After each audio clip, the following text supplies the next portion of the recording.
Welcome to the Today in History podcast, where you learn about an event that occurred today, September 13th, from history. Today's episode is titled, September 13th, 1814, Key pens Star-Spangled Banner.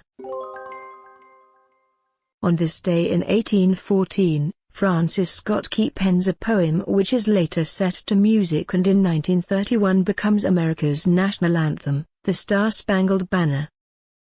The poem, originally titled The Defense of Fort McHenry, was written after Key witnessed the Maryland fort being bombarded by the British during the War of 1812.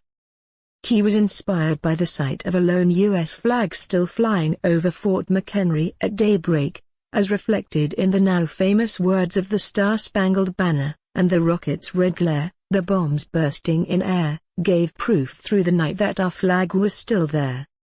Francis Scott Key was born on August 1, 1779, at Terra Rubra, his family's estate in Frederick County, now Carroll County, Maryland.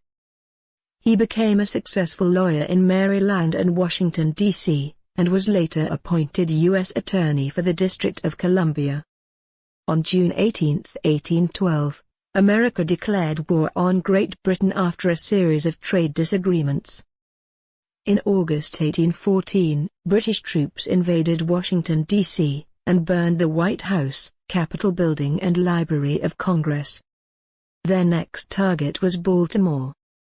After one of Key's friends, Dr. William Beanes, was taken prisoner by the British, Key went to Baltimore, located the ship where Beanes was being held and negotiated his release. However, Key and Beanes weren't allowed to leave until after the British bombardment of Fort McHenry. Key watched the bombing campaign unfold from aboard a ship located about 8 miles away. After a day, the British were unable to destroy the fort and gave up. Key was relieved to see the American flag still flying over Fort McHenry and quickly penned a few lines in tribute to what he had witnessed.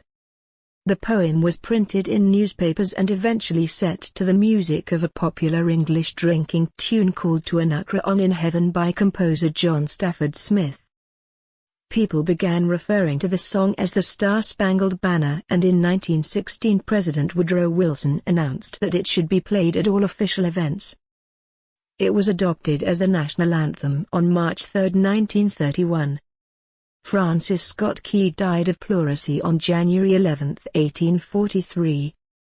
Today, the flag that flew over Fort McHenry in 1914 is housed at the Smithsonian Institution's Museum of American History in Washington, D.C. Today's historic event is provided by History.com. You can find a link to the article in the show notes. Help support the podcast by rating us on iTunes. One quick review goes a long way to keeping this podcast going. Thanks, and tune in tomorrow for an all-new episode of Today in History.